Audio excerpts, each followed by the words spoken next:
অসম, ওড়িশা থেকে মহারাষ্ট্র, গুজরাট, দিল্লি থেকে কর্ণাটক, তামিলনাড়ু সর্বত্রই এখন যেন বাঙালি আতঙ্ক।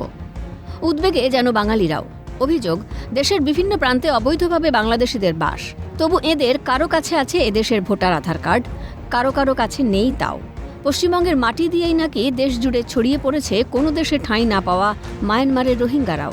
বাংলাদেশের মৌলবাদীরা গত কয়েক দশক ধরেই যে ঘাঁটি বাঁধছে, এদেশে নানা অপ্রীতিকর ঘটনায় সামনে এসেছে তা।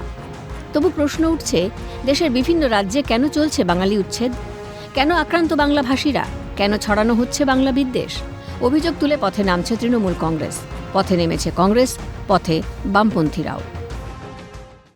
এনাদের কাছে নথি আছে, কাগজ আছে, প্রমাণপত্র আছে, আধার কার্ড আছে, রেশন কার্ড আছে, সব আছে। আর এই আধার কার্ড আর ভোটার আইডেন্টিটি কার্ড যেগুলো এনাদের কাছে আছে, এগুলো তো কেন্দ্র সরকার দিচ্ছে। এখন বিজেপি কী করে বলতে পারে যে এরা বিদেশি, এরা রোহিঙ্গা, এরা বাংলাদেশি? এই পরিযায়ী শ্রমিকরা চাকরির অভাবে যখন অন্য রাজ্যে পাড়ি দিচ্ছে, সেই সমস্ত বিজেপি শাসিত রাজ্যে তারা গলা ধাক্কা খাচ্ছে। কারণ তাদেরকে বাংলাদেশি তকমা লাগিয়ে দিচ্ছে। বাংলা ভাষায় কথা বললে কি বাংলাদেশি হয়ে যায়? ভাষার নামে কি রাজনীতি হচ্ছে? ভাষাকে হাতিয়ার করে কি রাজনীতির ময়দান দখলের লড়াই শুরু হয়েছে? তা না হলে কংগ্রেস শাসিত কর্ণাটকে হাজার হাজার কোট আনকোট বাংলাদেশিকে কেন উচ্ছেদ? জোট ইন্ডিয়ার শরিক ডিএমকে শাসিত তামিলনাড়ুতে কেন চলছে বাংলাদেশি উচ্ছেদ? বাংলাদেশে ইউনূস সরকার ক্ষমতায় আসার পর দিল্লিতে কেন বাংলাদেশি উচ্ছেদে নেমেছিল অরবিন্দ কেজরিওয়ালের সরকার? গোটা দেশ যখন বাংলাদেশি মৌলবাদীদের নিয়ে আতঙ্কে, তখন কি পশ্চিমবঙ্গে চলছে ভাষা নিয়ে রাজনীতি? উঠছে এই প্রশ্নটাও। আজকে মুখ্যমন্ত্রী বলছেন বাংলা ভাষায় কথা বললে ধরে নিয়ে যাচ্ছে। সঠিক কথা বলছেন, কোনো ভুল স্টেটমেন্ট মুখ্যমন্ত্রী করেননি। হচ্ছে বিজেপি শাসিত রাজ্যে হচ্ছে, এবং তার থেকে বেশি হচ্ছে অবিজেপি শাসিত রাজ্য তামিলনাড়ু। প্রতিনিয়ত ত্রিপুরের টেক্সটাইল হাবে তামিলনাড়ুর পুলিশ সেখানে গিয়ে তারা আইডেন্টিটি চেক করছে, আর তার মধ্যে বাংলাদেশি যাদের পাচ্ছে তাদের ফেরত পাঠাচ্ছে। একটা দু একটা বিচ্যুতি তো হয়, আর ফেরত পাঠানোর পরে সেখানকার যারা ওই ঠিকাদারদের ম্যানেজার আছে তারা বলছে আর কোনো বাঙালিকে রাখবো না। এই বাঙালি মুসলমানদের এই চরম বিপর্যয়ের দিকে ঠেলে যারা দিয়েছেন, আজকে সেই বর্তমান সরকারের বিরুদ্ধে কিন্তু আজকে সংঘবদ্ধ হতে হবে।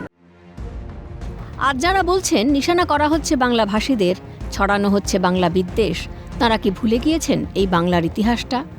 1947 সালের 20শে জুন বাংলাকে ভাগ করা হয়েছে বলে যারা শ্যামাপ্রসাদ মুখোপাধ্যায়কে নিশানা করে, সেই তৃণমূল কিংবা সেই দিন শ্যামাপ্রসাদের পাশে জ্যোতি বসুর থাকার কথা যারা অস্বীকার করে, সেই সিপিএম কি ভুলে গিয়েছে সেদিন বাংলা ভাগ না হলে এই বাংলাও তখন হয়ে যেত পাকিস্তানের অঙ্গ?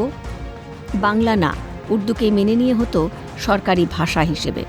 1947 সাল থেকে পূর্ব পাকিস্তানে সরকারি কাজকর্ম ছাড়া সব ডাকটিকিট, পোস্টকার্ড, ট্রেনের টিকিটে লেখা থাকত উর্দু ভাষায়।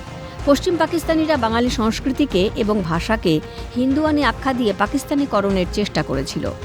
যাদের জন্য ধর্মের ভিত্তিতে দেশভাগ, সেই কংগ্রেসকে ভুলে গিয়েছে পূর্ব পাকিস্তানে বাংলা ভাষাকে রাষ্ট্রভাষার স্বীকৃতির দাবিতে ছাত্রদের পথে নেমে আসা। পাকিস্তানি শাসকের বুলেটে তাদের জীবন দেওয়ার ইতিহাসটা। ধর্মের ভিত্তিতে দেশভাগ, হিন্দু বাঙালিদের বাঁচাতে বাংলা ভাগের ইতিহাসকে আজ যারা অস্বীকার করতে চায়, কলঙ্কিত করতে চায়, তারা কি সত্যিই বাংলা প্রেমী? উঠছে সেই প্রশ্নটাও। পশ্চিমবঙ্গের বাসিন্দাকে বাংলাদেশি বলে দেগে দেওয়ার বিরোধিতা হবেই, কিন্তু কিসের ভিত্তিতে বিচার হবে কে বাংলাদেশি, কেই বা ভারতীয়? দেশের স্বার্থে কেন সেই পন্থা নির্ধারণ করছে না দেশের সরকার? রাজনীতির কুচক্র চলবেই, কিন্তু দেশ বাঁচানোর দায়িত্ব নিতে হবে সরকারকেই। পশ্চিমবঙ্গকে বাংলাদেশি মৌলবাদী অনুপ্রবেশকারীদের কবল থেকে রক্ষার দায়িত্ব নিতে হবে কেন্দ্রের সরকারকেও। ক্যালকাটা নিউজ।